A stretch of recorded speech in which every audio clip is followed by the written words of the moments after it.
जिस तरीके से बदनाम बस्तियों की जो भाषा शैली वहाँ के रहने वालों की होती है, लेकिन जिसको कहा जाता है क्या काबुल में गधे नहीं होते हैं, ये बिल्कुल भाषा शैली वैसी है जैसे कमाठीपुर की बदनाम बस्तियों की जो भाषा शैली होती है। इन अपराध पंजीकृत करके रासुका के अंतर्गत भी इनके ऊपर कार्रवाई होनी चाहिए।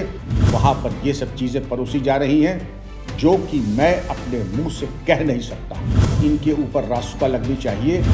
अरे कुल कलंकों, बेशर्मी की पराकाष्ठा जब तुम पार कर रहे थे तब तुमने नहीं सोचा था कि तुम्हारी ये दुर्गत हो सकती है। ऐसी अश्लीलता परोसने वालों के खिलाफ ऐतिहासिक कार्रवाई की जाए। नमस्कार मित्रों, बड़ी ही वेदना और पीड़ा के साथ मैं आज का वक्तव्य प्रस्तुत कर रहा हूं आपके विचारार्थ। आजकल एक समाचार वायरल हो रहा है और वो है बियर बाइसेप्स के प्रमोटर, इनके द्वारा इंडियाज़ गॉट लेटेंट नामक प्रोग्राम में जिस प्रकार की अश्लीलता परोसी गई, फैलाई गई और जिसको लोग एक उपहास के रूप में ले रहे थे, एक उपहास के रूप में भाषा और शैली अगर आपके सामने प्रस्तुत करूं तो मुझे कहते हुए शर्म आती है कि जिस तरीके से बदनाम बस्तियों की जो भाषा शैली वहाँ के रहने वालों की होती है।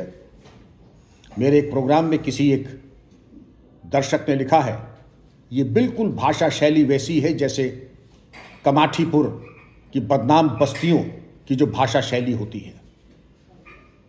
बियर बाइसेप्स 1 करोड़ सब्सक्राइबर वाला चैनल बताया जाता है। शुरुआत इन्होंने ऐसे की कि बियर और शराब कैसे पी जाती है, मैं तो नहीं जानता हूं, लेकिन बताया जो गया है मैं आपके सामने पेश कर रहा हूं कि शराब कैसे पी जाती है, बॉडी कैसे बनाई जाती है, और देखते देखते 1 करोड़ सब्सक्राइबर हो गए, इन्फ्लुएंसर होने लगे, राष्ट्रीय स्तर पे इनका अलंकरण भी हुआ।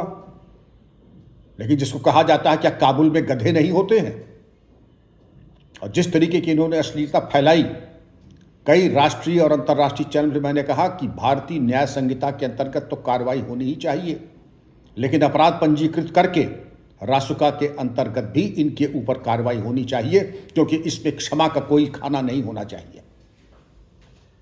एक विद्वान दर्शक ने तो यहां तक कहा कि जो लाखों बच्चों की हत्या का दंड होता है वो इन तीनों को मिलना चाहिए, रणवीर इलाहाबादिया, समय रैना और अपूर्वा मुखीजा।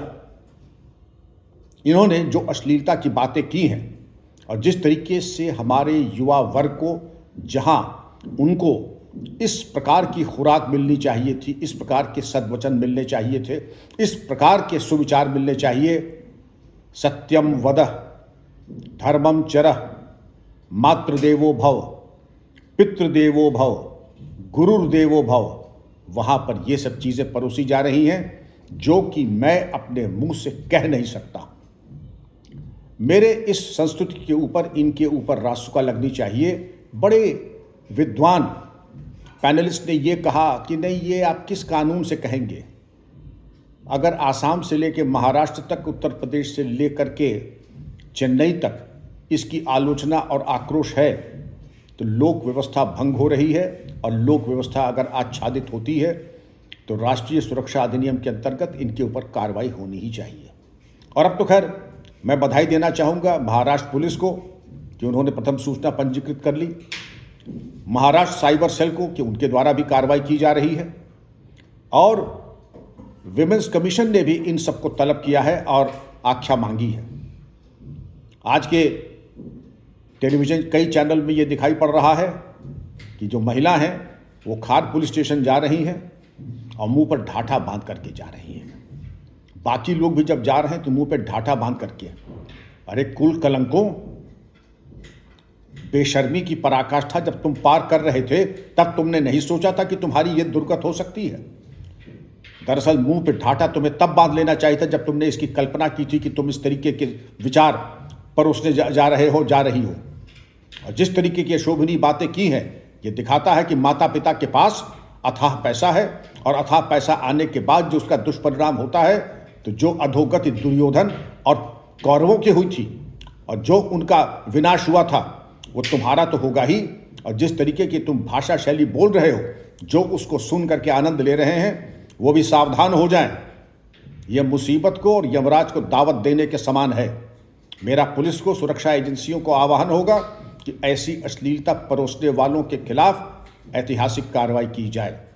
इनके जो आयोजक हैं उनको सह अपराधी यानी को एक्यूज मानकर उनके विरुद्ध भी कार्रवाई की जाए, और ऐसी कार्रवाई की जाए, मैं तो यहाँ तक कहूँगा कि इनके द्वारा इस प्रकार की जो संपत्ति अर्जित की गई है, चल अचल संपत्ति कुर्क करने पर भी विचार किया जाए। दुर्भाग्य ये है कि एक बड़ा सशक्त वर्ग ऐसा खड़ा हो गया है जो कि चट्टान की तरह इनको बचाना चाहता है। क्यों बचाना चाहता है? क्यों इस प्रकार की सहानुभूति है?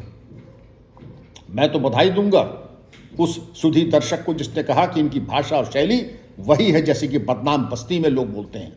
इसके आगे मैं नहीं कह पाऊंगा क्योंकि वो शालीनता के परिध के बाहर है। लेकिन मैं ये ज़रूर कहूँगा कि इनको ये दंड के भागीदार हैं, इनके माता पिता दंड के भागीदार हैं, और जिन्होंने इसका आयोजन किया है वो भी दंड के भागीदार हैं, और वो पुलिस बल जिसने इस प्रकार के आयोजन होने के बाद उस पर कार्रवाई नहीं की वो भी दंड के भागीदार हैं। जय हिंद।